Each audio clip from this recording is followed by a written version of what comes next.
کیونکہ اگر انصاف کا پیمانہ دیکھیں جس طریقے سے ڈیلی میل نے کیا, انہوں نے غلطی کا اعتراف بھی کیا اور معافی بھی مانگی, اور انہوں نے اس بات کا بھی اعتراف کر لیا بٹوین دی لائنز کہ جناب ہم کو استعمال کیا گیا, عمران خان صاحب کی گورنمنٹ کے اندر ہمیں اس بات کا تاثر دیا گیا کہ جناب نیب جو ہے وہ کارروائی کرنے جا رہی ہے, لیکن کوئی کارروائی نہیں ہوئی. لیکن اس کے باوجود اگر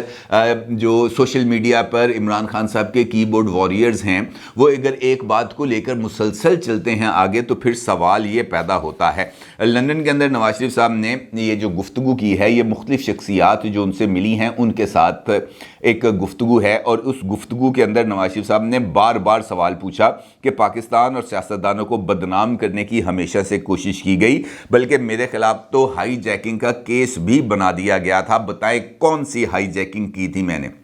نواز شریف نے یہ بھی کہا کہ ہم وہ ہیں جنہوں نے پاکستان کو ایٹمی قوت بنایا, موٹر ویز بنائیں, بجلی کے منصوبے لگائے, پاکستان کی خدمت کی. عمران خان کسی ایک منصوبے کا نام لیں جس کی بنیاد رکھی ہو اور پائے تکمیل تک وہ منصوبہ پہنچا ہو, اور اس میں یقینی طور پر وہ 50 لاکھ گھر اور 1 کروڑ نوکریاں, وہ ایک بہت بڑا کویسچن مارک ہے عمران خان صاحب کے میگا پروجیکٹس جو انہوں نے لانچ کرنے کا اپنے انتخابی منشور کے اندر وعدہ کیا تھا, لیکن 4.25 سال کے اقتدار کے دوران عمران خان صاحب اپنے کسی بھی وعدے پر پورا نہیں اتر سکے. اور نواز شریف صاحب کا یہ ماننا یا نواز شریف صاحب کا یہ کہنا یقینی طور پر اس سمت میں اشارہ کرتا ہے کہ نواز شریف نے جو بھی پروجیکٹ شروع کیا, جو بھی وعدہ کیا, اس کو نہ صرف پائے تکمیل تک پہنچایا بلکہ عملی جامہ بھی پہنایا گیا. بھی ریسنٹلی ایک سروے میری نظر سے گزرا ہے, اور اس سروے کے اندر بھی یہی ایک سوال پوچھا گیا کہ آپ کو پاکستان کی معاشی مشکلات کا حل یا معاشی مشکلات ختم ہونے اور مہنگائی کا حل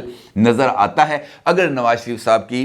جو وطن واپسی ہو جائے. اور اس سروے کے اندر جو جواب آیا وہ یقینی طور پر بہت ہی زیادہ امپورٹنس کا حامل ہے, کیونکہ 57% یعنی 57% لوگوں نے اس بات کی طرف اپنا ووٹ کیا کہ جناب نواز شریف کے وطن واپس آنے کے بعد اس بات کا کبھی امکان ہے کہ پاکستان کی معاشی صورتحال میں بہتری ہوگی اور مہنگائی کی شدت میں بھی کمی آئے گی. اور آج ہی میں نے کچھ رپورٹس دیکھی ہیں جو پاکستان کے ٹاپ کلاس نیوز پیپرز کے اندر شائع ہوئی ہیں, جس کے اندر اس بات کا اظہار کیا گیا ہے کہ پاکستان کی مالی مشکلات کو دور کرنے کے لیے جو پاکستان کے دوست ممالک ہیں انہوں نے کہتا ہے کہ پائن بے فکر ہو جاؤ, کوئی فکر والی بات نہیں ہے, ہم آپ کے ساتھ کھڑے ہیں. اور سعودی عرب نے بھی واضح طور پر اعلان کر دیا ہے, اور چائنا نے بھی اس بات کا اعلان کر دیا ہے کہ جناب ہم آپ کو اس مشکل صورتحال سے باہر نکالنے کے لیے تیار کھڑے ہیں. لہٰذا یہ جو سچویشن ہے جو ہمیں معاشی مشکلات اس وقت نظر آ رہی ہیں, اس کے کچھ زیادہ دیر تک قائم رہنے کے امکانات نظر نہیں آتے. لیکن اس کے اندر بھی ایک پہلو ہے, اور وہ پہلو ہے عمران خان صاحب کا. اور عمران خان صاحب خاص طور پر ان شخصیات میں شامل ہیں جن کے اندر کہہ مکرنی یعنی کہہ کے پیچھے ہٹنا بہت ہی زیادہ مانویت رکھتا ہے. مثال دیتا ہوں آپ کو. عمران خان صاحب نے ابھی موجودہ حکومت کی طرف سے جو نیب قوانین ہیں ان میں تبدیلی کی گئی, اور نیب قوانین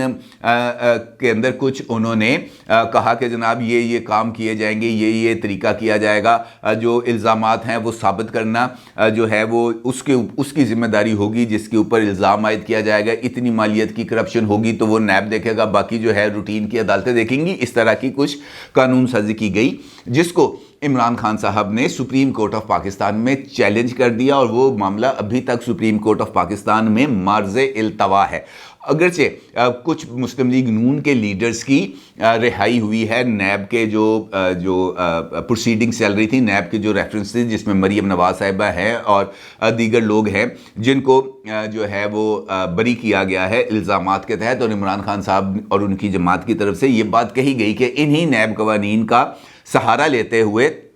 ان کو بری کیا گیا, جبکہ ایسی کوئی بات وہ جو ہے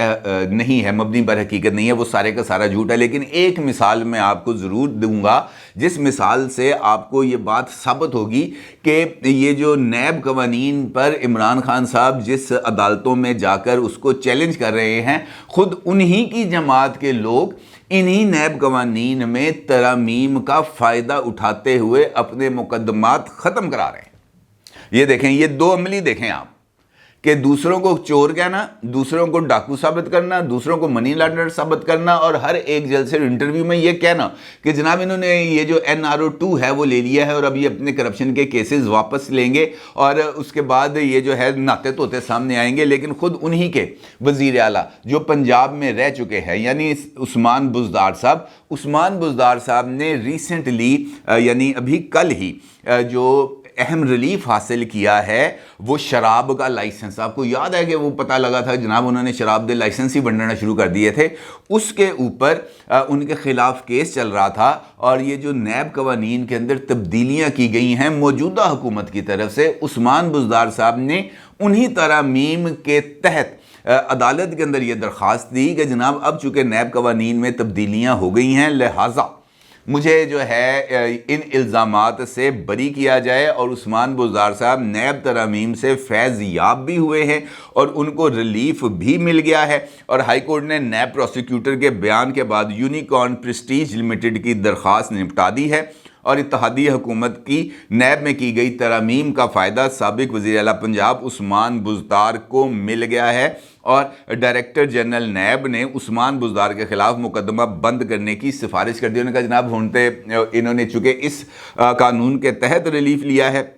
اور قانون کے مطابق 50 کروڑ روپے سے کم مالیت کے مقدمے کی کارروائی کا اختیار نیب کو نہیں ہے، لہٰذا ہم یہ مقدمہ بند کرتے ہیں. اگر حکومت چاہے تو اس مقدمے کو کسی دوسرا جو روٹین کی پروسیڈنگز ہے اس کے تحت چلا سکتی ہے. اب یہ عثمان بزدار نہیں ہے، یقینی طور پر عثمان بزدار تو ایک چہرہ ہے، عثمان بزدار تو ایک کٹ پتلی ہے. اصل میں تو ان کے ڈوریاں ہلانے والے فرا گوگی ٹائپ کریکٹر یہ تو اور لوگ ہیں نا. وہ اب آپ کو ساری کہانیاں کھل کے سامنے آ گئی. اور جیسے جیسے ابھی یہ جو ہے بلین ٹری سونامی اور اس طرح کے مقدمات آپ کے سامنے آئیں گے تو آپ کو پتہ چل جائے گا کہ جناب القادر ٹرسٹ کے اندر کیا کیا ہوا. وہ سیل بند لفافے کے اندر جو 50 ارب روپے کا ملک ریاض صاحب کو فائدہ پہنچایا گیا اس کے عوض کیا کیا ہوا، وہ ایک سائٹ کی کہانی ہے. لیکن یہ عثمان بزدار صاحب والا معاملہ تو بالکل وہی ریلیٹ کرتا ہے نا. اون چودھری صاحب جو عمران خان صاحب کے دستے راست رہ چکے ہیں، انہوں نے خود اس بات کا انکشاف کیا کہ رات کو بنی گالا میں خواب آتا تھا اور دن کو ایوان وزیر اعلیٰ میں بیگ آ جاتا تھا. اور اس خواب اور اس بیگ کا جو تعلق ہے وہ بہت ہی زیادہ امپورٹنٹ ہے. بیگ کے اندر تو کاغذ نہیں ہوتے نا، وہ کاغذ تو دوسرے ہیں، قائد اعظم والے کاغذ ہیں. اور وہ کاغذ پھر فرا گوگی صاحبہ جو ہے وہ لے کر ملک ریاض کے جہاز میں بیٹھ کر اسلام آباد چلی جاتی تھیں اور یہ بیگز کی جو ترسیل کا سلسلہ تھا یہ جاری رہتا تھا. اب یہ والا جو معاملہ ہے یہ بھی اسی سمت کی طرف اشارہ کر رہا ہے کہ عثمان بزدار تو سامنے کا چہرہ تھا، اس کے پس پردہ لوگ کچھ اور تھے اور انہوں نے اس بات کا بڑا فائدہ اٹھایا. اب آپ اس سے اندازہ لگا لیں کہ ان کی میرٹ کے اوپر بریت حرام ہے اور ان کی شراب کا کاروبار حلال ہے. یعنی ان کی شراب بھی حلال، ان پر الزام یا ان کے اوپر جو بھی چیزیں تھیں وہ ساری کی ساری حلال، اور ان کی حرام چیز بھی حلال کر دی گئی ہے. لیکن کوئی ندامت نہیں ہے، کوئی فکر نہیں ہے، کوئی اس بات کا اندازہ نہیں ہے کہ جناب ہم نے آخرکار اس ملک کو کس لیول پر لے کے جانا ہے اور اس کا نتیجہ کیا نکلے گا. اب اگر نواز شریف صاحب اس بات کا اظہار کر رہے ہیں اور انہی چیزوں کی طرف اشارہ کر رہے ہیں کہ جناب ہم نے مفت میں جلا وطنیاں اور جیلیں بھگتی ہیں اور یہ تمام لوگ گھر بیٹھے ہی ہر طرح کا ریلیف حاصل کر رہے ہیں، تو اس کے اندر کسی کو اب یہ کہنے کی یا اس بات کو زیادہ پھیلانے کی یا اس بات